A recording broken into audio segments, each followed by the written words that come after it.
Que tipo de solo é o nosso coração? Jesus Cristo contou muitas parábolas. O seu ensino era basicamente em função de parábolas. Em Mateus capítulo 13, Jesus Cristo conta várias parábolas. E uma delas é a parábola do semeador.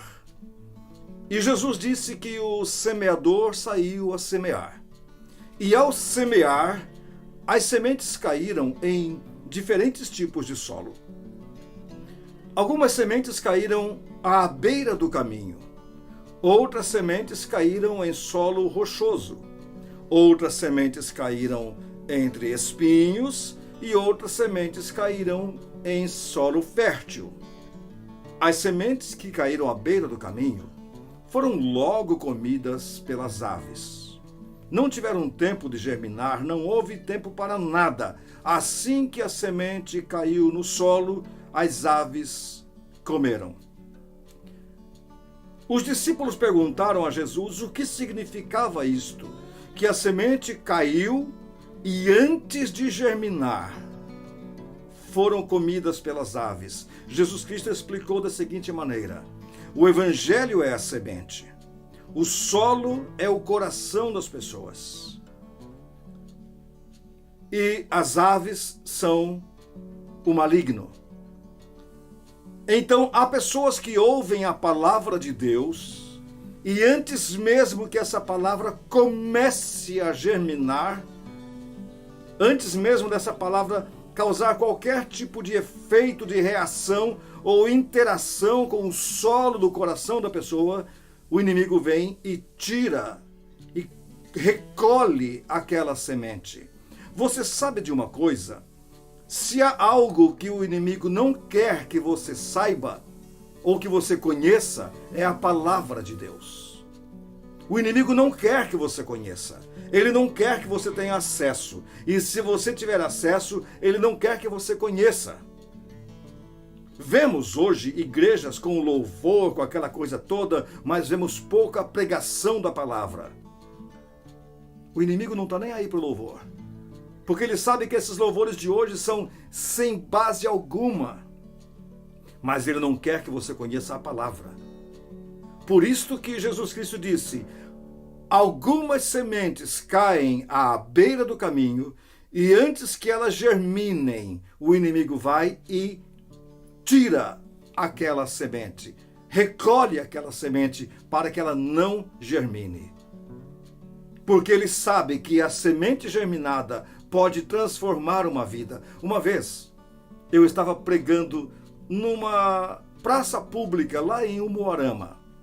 Na verdade, era em frente à rodoviária de Umuarama. E várias pessoas ficaram ao meu redor para me ouvir, e eu pregava com ênfase. De repente, saiu de um dos bares da rodoviária de Umuarama um senhor, passou pelo povo, veio até mim, colocou o dedo no meu nariz e falou assim: você pare de pregar. Porque se você pregar e as pessoas se converterem, elas vão deixar de frequentar o meu bar. Essa pessoa falou isso para mim. Então eu coloquei o dedo no nariz dele e falei: eu só paro de pregar se Jesus mandar eu parar. Com você mandando, eu não paro de jeito nenhum. E continuei pregando. O diabo não quer que as pessoas ouçam e entendam e pratiquem a palavra. Por isso Jesus Cristo disse: há sementes que caem à beira do caminho, ele recolhe antes que germinem. Mas Jesus também disse que há um segundo tipo, um segundo solo no qual cai a semente. É o solo rochoso, em que a pessoa aceita o evangelho até com certa alegria e rapidez. Mas por ser um solo rochoso, não tem profundidade, tem pouca umidade, as raízes não penetram e logo essa pessoa se desvia do evangelho. Logo essa pessoa se desilude com Deus, com as coisas, com a igreja, com a sinagoga, se desilude com a religião. Se Satanás não conseguiu pegar a semente antes que ela germinasse, ele consegue fazer com que as pessoas fiquem desiludidas. Há tantas pessoas buscando perfeição das igrejas, há tantas pessoas olhando defeito nos outros para tentar justificar os seus próprios defeitos. São pessoas cuja vida espiritual é rasa, são sementes que caem em solo rochoso. Mas Jesus disse de um outro tipo também de semente que cai entre os espinhos. Tem até uma certa raiz mais profunda, germina, começa a crescer, mas os espinhos vão sufocando aquela semente, ou aquela planta agora. E Jesus Cristo disse que esses espinhos são as preocupações, os cuidados, são as ocupações. A pessoa se dispõe a andar com Deus, ela começa a ir a uma igreja, ela começa a ter uma vida cristã mais correta, de repente se vê ocupada com isso, com aquilo, aparece uma reunião, um plantão, aparece uma viagem e outras coisas, e ela vai deixando de lado as coisas essenciais, e quando percebe, já está completamente sufocada pelos espinhos, pelos cuidados da vida. Jesus Cristo disse que esse tipo de pessoa, esse tipo de solo, e são muitos, não chega à produtividade, não chega a produzir frutos, não chega a lançar flores, mal lança folhas, mal começa a crescer e os espinhos sufocam. Mas Jesus Cristo disse também que há um quarto tipo de solo, um solo bom, um solo fértil, em que a semente cai e germina, produz muito, produz bastante. Há aquelas pessoas que quando descobrem a riqueza de Deus, há aquelas pessoas que quando descobrem a profundidade da palavra, dedicam-se de corpo e alma a esse novo estilo de vida. Há pessoas que quando descobrem a magnitude do caráter de Jesus Cristo, a beleza da comunhão com Deus, a riqueza de uma vida espiritual nutrida pelo Espírito Santo.